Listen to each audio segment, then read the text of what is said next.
su heredero. Franco hizo ocultar micrófonos en casa de don Juan para saber lo que éste proyectaba. Franco grababa todo lo que hablaba don Juan. Franco hacía grabar todo. No es de extrañar que a Juan Carlos le llegara la noticia, ¿no? Martínez Inglés afirma que Juan Carlos, leal a Franco, valió a su hermano menor para asegurar su posesión del trono. Pienso que esa hipótesis prueba que su muerte fue una cosa premeditada. Dice Martínez Inglés que la evidencia más clara es la impresionante recriminación a Juan Carlos después del baleo. Júrame que no hiciste esto a propósito. Un padre que conoce a sus dos hijos y hace esa pregunta después de lo ocurrido, básicamente está admitiendo que su hijo es capaz de matar a su hermano. De una manera premeditada, ¿no? Pese a todas las dudas, Juan Carlos nunca es cuestionado por la muerte de su hermano. Y la transición de poder sigue el gran plan de Franco.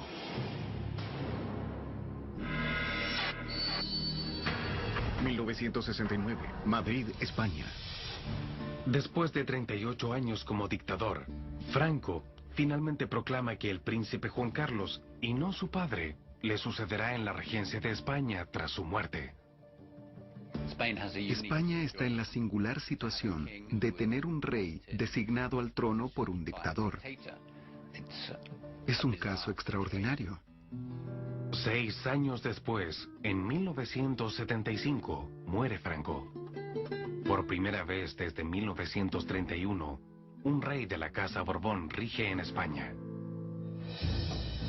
Con la ascensión de Juan Carlos al trono, los negros días de la muerte de su hermano Alfonso quedan muy en el pasado. Hasta 2008, cuando un atisbo de renovado interés en el caso de Estoril se traduce en una solicitud de investigación judicial. La misteriosa muerte del príncipe Alfonso llevará finalmente la inquisitoria real que merece.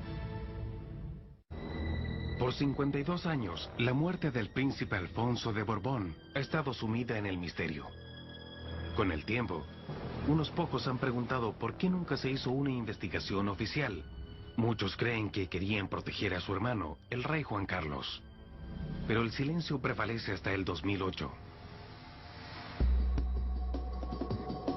Es entonces cuando un coronel en retiro, Amadeo Martínez Inglés, quien cree que Juan Carlos pudo matar intencionalmente a su hermano, demanda una nueva investigación de la muerte de Alfonso. Pero que yo de mis investigaciones, colegía que podía ser un asesinato premeditado. Solicité entonces al Procurador General de Portugal que abriera una investigación en Estoril. Creo que es muy importante saber si un rey o un jefe de Estado es o no un asesino. Martínez Inglés no logra la respuesta que esperaba. Pocas personas creen sus afirmaciones, incluyendo al Procurador General. El fiscal general de Portugal mandó una nota diciendo que había cerrado el caso por falta de evidencia, que no encontraba indicio, que había pasado mucho tiempo. Y puesto que nunca se efectuó una autopsia, la teoría de Martínez Inglés de un tiro fatal disparado intencionalmente desde un ángulo bajo nunca se probó. Más aún, para muchos era difícil creer que Juan Carlos hubiera cometido ese crimen, dada su conducta desde que era rey.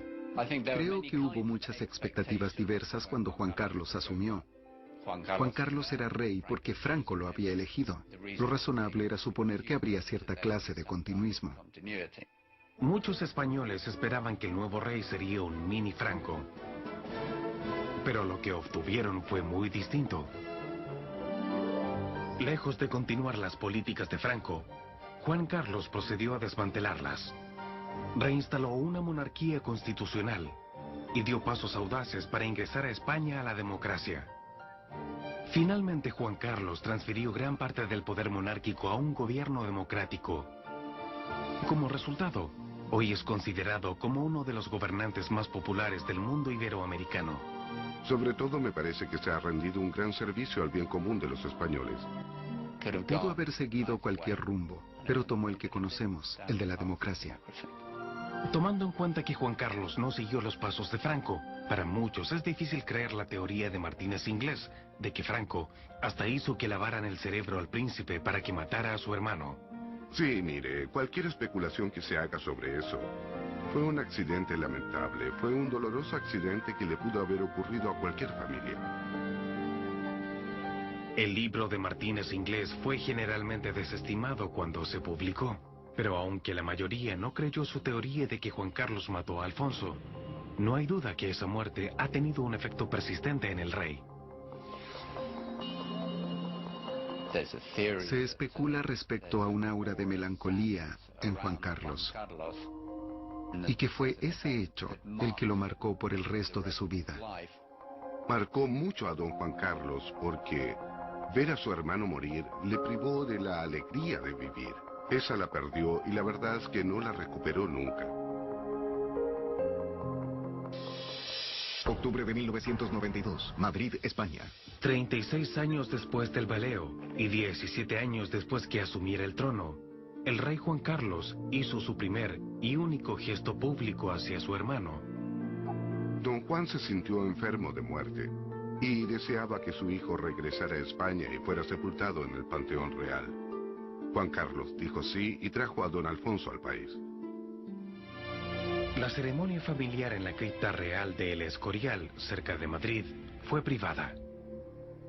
Don Juan de Borbón falleció 5 meses después. Con su muerte, se fue su conocimiento de lo que ocurrió ese día y lo que pudo haber tratado de silenciar. Es improbable que alguna vez sepamos qué rol, si lo hubo, cumplió Juan Carlos en el hecho que costó la vida a su hermano de 14 años. Nunca ha comentado esa muerte en público. Hay mucha sensación de misterio en determinadas circunstancias que solo perciben o creen percibir unos pocos. Muchos españoles quizás ni siquiera saben que Juan Carlos podría ser el responsable de la muerte de su hermano. La única persona que sabe lo que ocurrió es el propio rey Juan Carlos. Pienso que nunca sabremos todo lo que pasó entre Juan Carlos y Alfonso en ese cuarto en Estoril. Eso es algo que Juan Carlos se llevará a la tumba con él. Su silencio asegura que una muerte en la realeza ha de quedar envuelta en